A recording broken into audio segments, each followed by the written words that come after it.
Howdy, y'all. Joe Hills here, recording as I always do in Nashville, Tennessee. Ooh, that's a bad bridge to smack into when you're on a flight.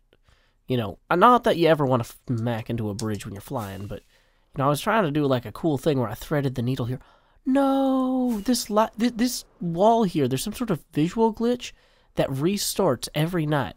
And I know it happens every night because I came in here yesterday with some torches, and when I put the torches there, oh, that was my fireworks slot. That was bad. I'm not good at flying yet. You guys might realize. But, okay. So the thing is, we've got these torches now. Breaking those off will, over time, whatever. We can't leave those torches there indefinitely. We gotta fix them. This is probably a very dizzying episode. Sorry, guys. I've missed my elytra. And those are gonna bother me. But you know what? We have a lot to do today anyway. Like, for example, you know, we've got these torches every few blocks here that mark out the grid. These are super helpful for determining kind of the scale that we're operating at. But realistically, as we as we move from construction to gameplay, it's more helpful to have those torches not be as obviously visible. And I'm not sure that covering everything with carpet is going to be a viable way to conceal underground light sources like this. But it definitely makes this area feel like it's... So, when you see torches, you assume like that this area is full of light. In reality, this area is supposed to be dark. But your characters have like night vision and stuff. And so seeing torches that aren't there makes it seem like this is a really bright place, whereas I want it to feel like this is a very dark place. I've gotten a lot of black wool, and I've been putting it all through the ceiling here, because this ceiling, as I mentioned in previous episodes, is supposed to be just covered with bats. Like, there should be just bats everywhere. And it doesn't, it doesn't feel like the ceiling's covered with bats as much if the floor isn't white. And it's just a lot of work to get all of these like little details right. But that's going to make a big difference. Now that we are freed up of the time constraints of trying to get this done before Halloween, we're still trying to schedule... Sorry guys, I don't have any announcements on that. But we are going to get this done right. We're going to have this built out the way it should be done. And I'm pretty happy about that. It gives me a chance to do something I'm proud of. So, anyway, whoops. Not good at not double tapping that. We just gotta one piece at a time. What is wrong with this part of the ceiling? Oh, there was a bunch of gravel here. Okay, we'll worry about... Yeah, there was gravel all through parts of this. We'll worry about the gravel parts later.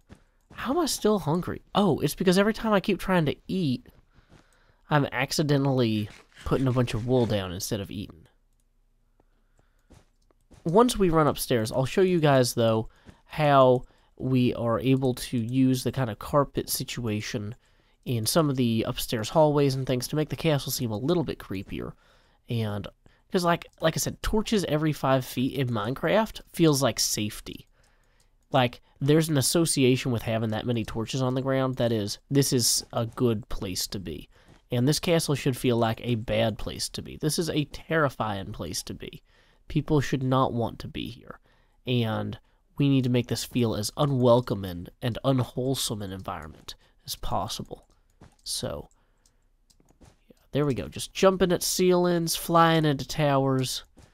Yeah, a lot of movement this episode. Okay.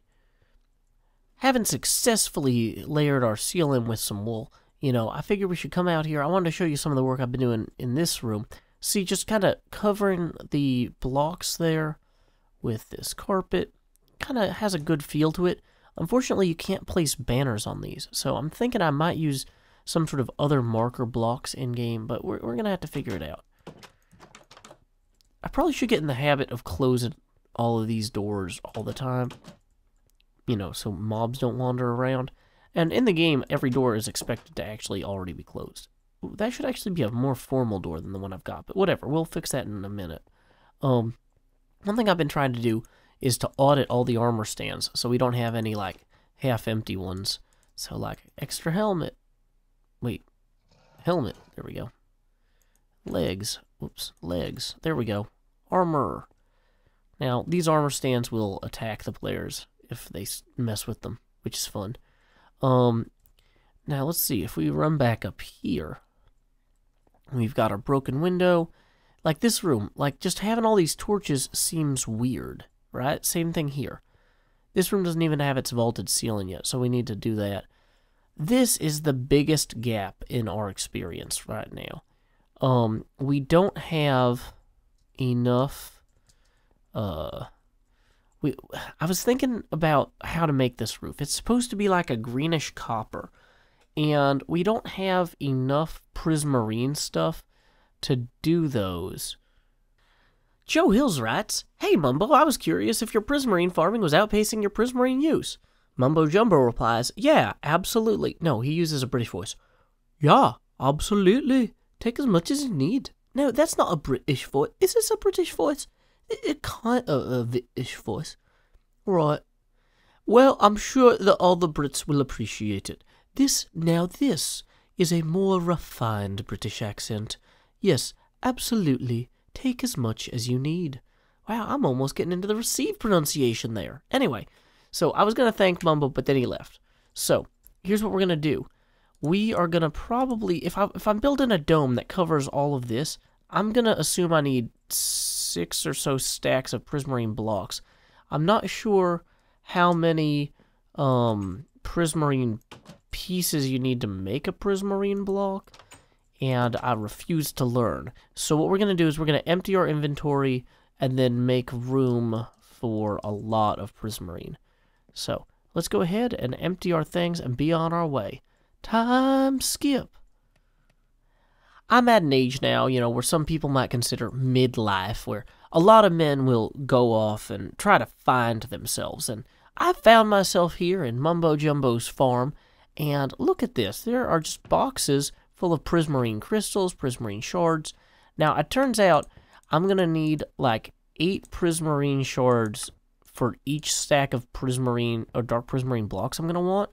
So maybe in terms of storage, I've underdone it a little bit. But you know what? That's okay. We have... Oh, you know what? Mumbo has one of those green chests I can store things in. Let me go use his temporary storage system here. Mumbo's base is so slow. Here's what I'll do. I'll put a bunch of these other blocks that I don't immediately need in there. And then I have room for extra prismarine. Boom. It's like walking through molasses. Or something even slower like syrup. Dang it. Dang it, Mumbo. You have the syrupist base. Okay, cool. Cool. So then we'll take one of these, offhand it. And, when I'm thinking about it, I could probably let these 2 bulls despawn. Whoa, his whole base is full of stuff. It's like, how do you have so much stuff? I don't even know. It blows my mind. We are back, and our crafting bench, and look what we've got here. Wait, no, that's not a crafting bench. This is a crafting bench. Dark prismarine. Let's make a lot of that. So much of that. Okay, so this is probably enough to get our dome started. We'll throw our extra dark prismarine in this wool chest. The reason that we never have any organized chest system is I'm always like, oh, I'll just make a chest for wool. I'm like, no, this will be where I put wool and armor stands and torches and prismarine. Actually, it's going to be where I put bone blocks and a bunch of other stuff too, because I'm about to fly back there in order to get some more prismarine shards. Time skip. Bulls, you can stay here too. Everything but these. Oh, I had ender pearls that whole time? I should have ender pearled down that elevator. Oh, yeah. Time skip. Bye-bye. Oh, Mumbo's back. I feel awkward, like, running into his base while he's there. But, like, he did give me permission. And it's actually less like stealing if he's there. Even if he did give me permission. So maybe I should just... it's fine. I'll just head over there real quick. Oh, if I bring ink with me, I can craft the blocks there. Why don't I just bring ink with me? Oh my goodness. Oh, and I remember now why I bring food everywhere. It's because I fall all the time and then I die. So not bringing food was also a problem. This is the least time-effective time skip ever. Just as a side note. Well, we got 6 stacks of prismarine on us. We got another 4 downstairs. I'm about ready to start building this dome. As you can see, I've gone ahead and I've started on this roof here. Now, I haven't gotten to work on the true dome atop the center of it, but there are some like demi-domes that are going to be these copper green domes. I've got one of them partially completed here and another one right there. And then there's these purple slanted roofs on the sides. I'm not sure I like how that slant looks. It kind of feels sunken in, but honestly, the chapel is in the worst amount of disrepair of any part of this structure, so I might end up keeping that. I'm not sure exactly how much I like it. I wish I could have done more building this episode, but you know what? I had a fun time hanging out with you guys today, gathering all the materials just to make it this far. So, until next time, y'all, this is Joe Hills from Nashville, Tennessee. Keep adventuring.